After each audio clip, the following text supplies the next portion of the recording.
Olá, turma, boa tarde. Desejo que vocês estejam todos bens e com saúde. E aí, estão preparados para mais uma tarde de estudo? Espero que sim, que vocês estejam preparados para essa tarde de estudos. Crianças, a tia deseja uma tarde abençoada, cheia de muita sabedoria, muita paciência, saúde e entusiasmo. Que Papai do Céu possa estar juntamente com vocês, trazendo muita alegria, muito entusiasmo, disposição para a nossa tarde. A tia deseja bons estudos para vocês. Beijos! Turminha, agora nós vamos para o nosso conteúdo de história, certo? Vocês precisam pegar o livro para vocês acompanharem melhor. Abram na página 74 de história, tá certo? Em seguida, vem a explicação do conteúdo de geografia também.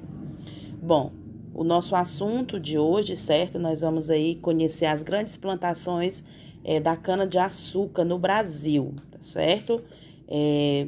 Vamos aqui ver alguns motivos, né, que levaram os portugueses a produzir o açúcar através da cana-de-açúcar.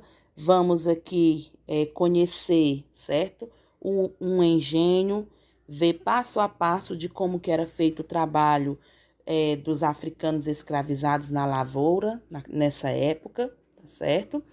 Vamos também aqui conhecer, né, os quilombos, né, que foram formados pelos escravos escravos resistentes, né, que resistiram e formaram esses quilombos, passando a ser livres, né, dos donos das fazendas, dos donos de engenho.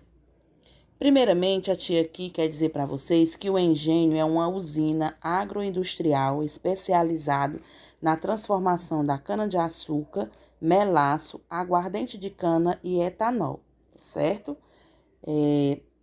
Esses engenhos, certo, passaram a surgir no nosso país no período colonial, quando os portugueses chegaram no Brasil. Há cerca de 500 anos, durante o período colonial, os colonizadores portugueses decidiram montar no Brasil engenhos para produzir açúcar. Então, quando os portugueses chegaram aqui no Brasil, há 500 anos atrás, né, que eles passaram, né, a colonizar o nosso Brasil, eles tiveram aí a ideia de produzir o açúcar através da cana-de-açúcar. O açúcar era algo, né, era um produto muito valorizado na Europa nessa época aí, tá certo? Então, algumas regiões que hoje fazem parte do Nordeste, né? O Nordeste é uma região aqui, é a nossa região, né? A região da gente, nós fazemos parte dessa região, né? Nós que somos cearenses. Então, naquela época, algumas regiões que hoje fazem parte do Nordeste brasileiro apresentavam clima e solo favoráveis. Isso quer dizer que o clima do lugar e o solo eram favoráveis para cultivar a cana-de-açúcar. Aí, então, esse tipo de negócio começou a prosperar, tanto pela questão do clima e do solo ser bom para cultivar a cana-de-açúcar e também por eles venderem, né, esse açúcar na Europa, né? Lá era muito valorizado e com certeza, né, era muito caro também, então eles exportavam daqui. As plantações de cana-de-açúcar eram feitas em grandes propriedades rurais de monocultura, que consiste no desmatamento de toda a região para que seja cultivada apenas uma espécie de planta. Então, aqui está dizendo, né, que nessa época aí, as plantações de canas-de-açúcar eram feitas, né, em propriedades rurais, certo? Como a demanda desse produto era grande, certo? Eles, no caso aí, eles procuravam, né, plantar a cana-de-açúcar, certo? Em regiões que só cultivava aquela planta, certo? Que não tinha outra planta, só tinha a cana-de-açúcar. Apesar de facilitar a produção, a monocultura empobrece o solo e reduz seus nutrientes, tornando a terra infértil. Né? Por um lado era bom, mas por outro era ruim, né? Porque no que eles plantavam só um tipo de planta, né? Plantavam só a cana-de-açúcar, o solo, né, começava a não ter tantos nutrientes e acabava tornando aquela terra infértil. Infértil quer dizer o quê? Que não estava mais produzindo como no começo, né? Para trabalhar nas plantações e nos engenhos, os portugueses escravizaram populações africanas. Olha aí. Então, para ter pessoas para trabalhar, né, nessas plantações, nesses engenhos, o que os portugueses fizeram? Começaram a escravizar os africanos, começaram a escravizar os negros, né? Que eram enviados ao continente americano por meio de um intenso tráfico de pessoas. Então, esses africanos eram enviados, né? Para o continente americano, né? Que o Brasil faz parte desse continente e esse tráfico era intenso, né? Era um tráfico intenso, onde vinham todos juntos, onde eles não se sentiam confortáveis, onde muitos deles adoeciam, até morriam, né? No caso aqui, continuando, a venda do açúcar na Europa e o comércio de pessoas escravizadas davam muito lucro a Portugal e aos comerciantes. Olha aí. Então, a venda de açúcar lá na Europa dava muito lucro, né, para Portugal. Então, o comércio, né, de pessoas escravizadas dava muito lucro para Portugal e aos comerciantes. Na década de 1570, cerca de 60 engenhos foram construídos. Olha aí, no ano de 1570 foram construídos 60 engenhos, certo, no território brasileiro. Mas esse número seria 4 vezes maior, certo, em menos de 100 anos, apesar de passar por diversas instabilidades de mercado. A produção de açúcar sempre esteve entre as mais importantes atividades da nossa economia colonial. Então, no tempo que o Brasil era colônia, a atividade, né, de grande importância que trazia muito lucro para os portugueses era a cana-de-açúcar. Aqui na página 74, né, a gente tem aqui a questão 1 que diz assim: por que o governo português resolveu cultivar cana-de-açúcar no Brasil? Então, por qual motivo ele resolveu cultivar essa cana-de-açúcar no nosso país, né? Africanos nos engenhos. A grande propriedade de engenho de açúcar, integrada pela Casa Grande, Senzala, Capela e Casa de Engenho, obrigava, em média, 80 cativos, mas, dependendo do prestígio econômico do senhor, esse número chegava a mais de 200 escravos sob seu domínio. Olha aí a maneira como os africanos, né, viviam nos engenhos. Um grande engenho mantinha-se em atividade durante 24 horas interruptas, durante 8 ou 9 meses de safra, o que só era possível com o mínimo de 40 escravos. As condições de trabalho nos engenhos eram tão duras que um africano adulto não conseguia trabalhar com saúde por mais de 10 anos. Nos 5 meses de safra, o ritmo do trabalho alcançava 18 horas. Então, por isso que muitos deles fugiam, muitos deles até se matavam, tiravam a sua própria vida, muitos deles adoeciam, pegavam doenças e não conseguiam resistir pelo fato de viverem nessas condições de vida e também não se alimentavam direito, né? Não tinha saúde, não tinha lazer. Então, eles viviam, né, de uma maneira precária, né, nas senzalas. Página 75 agora. Na página 75 vai nos mostrar aqui um pouco, certo? Como que era esses engenhos. Está representando aqui um engenho, essa imagem da página 75. Observa a ilustração que representa a organização de um engenho de açúcar no Brasil durante o período colonial.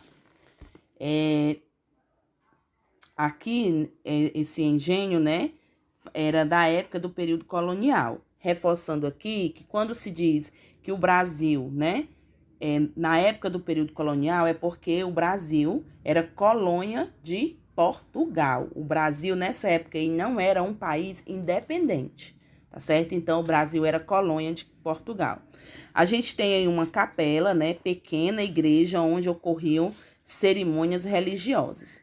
A Casa Grande aí, ó, construção com salas, quartos, cozinha e despensa, onde morava a família proprietária do engenho, o dono da fazenda. Que esses engenhos, né, eles existiam, foram montados em fazendas, tá certo?